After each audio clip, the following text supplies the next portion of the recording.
There's a quote by Goethe, and it says, if you look at a person as they are, they will always remain that way, or maybe be worse. But if you look at a person, this is good. If you look at a person as they could be, they will grow into what they should be. Right? We have to know what we stand for. I'm not talking about what your company stands for. I'm not talking about your family values.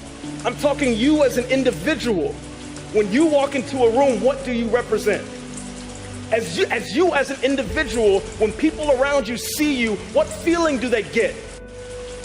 How do you leave your energy impression on the people around you?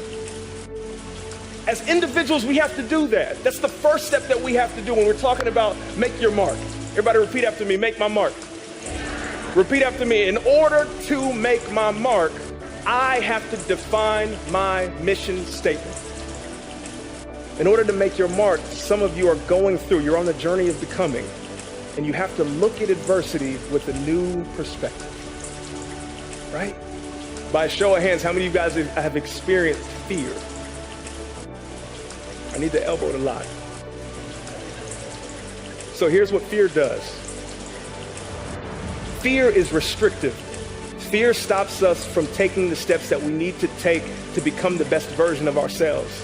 Fear is the thing that's literally holding you back from doing the thing that you're supposed to do. Fear is stopping you from becoming the leader that you're supposed to be now. One of the things that I've learned in my past is that leadership is not a title. Leadership is an action. Leadership is not the title that you have. You can clap for that, because let's go.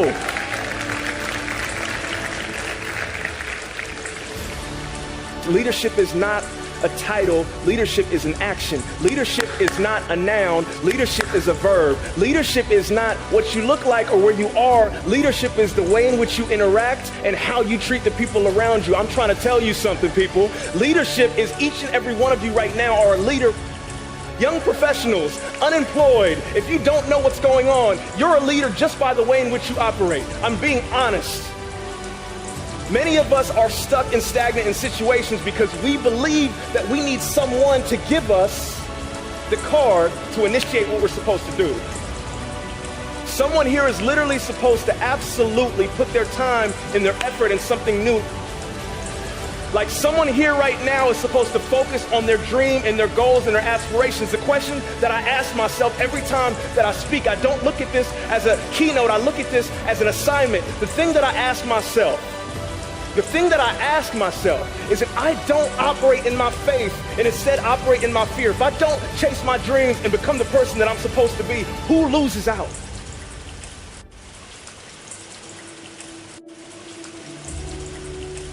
I realized that I wasn't doing this for me. Like every time I do something, it's not just for me. There are people who are watching you right now in your journey, and you're inspiring them just by the way in which you move.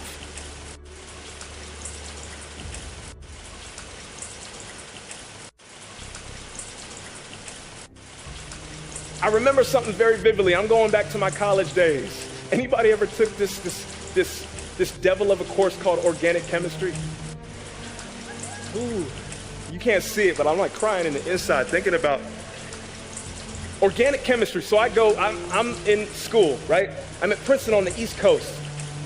So I was online to being a doctor, and I ran into this course called organic chemistry. Long story short, we took one test at the end of the semester, and I get the score back, and it looks like I fell asleep in the middle of the test, right?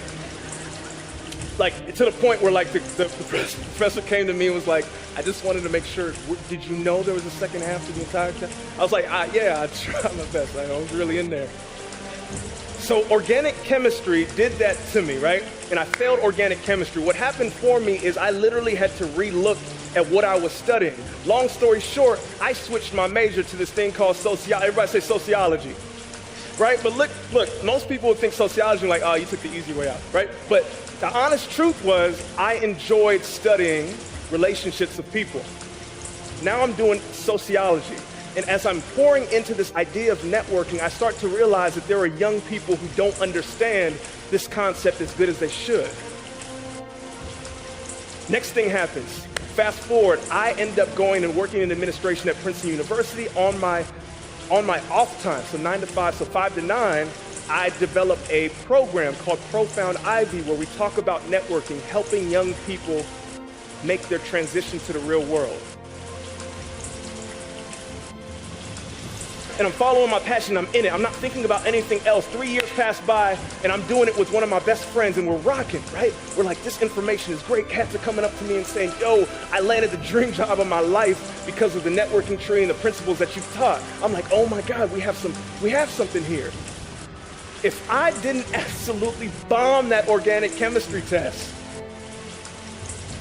like hear me, because some of you right now are in situations where you're bombing something. Something is hitting you in the head right now. You're absolutely failing. You're trying to figure out what's going on, but you're being redirected. You're being repositioned for your passion and you have no idea.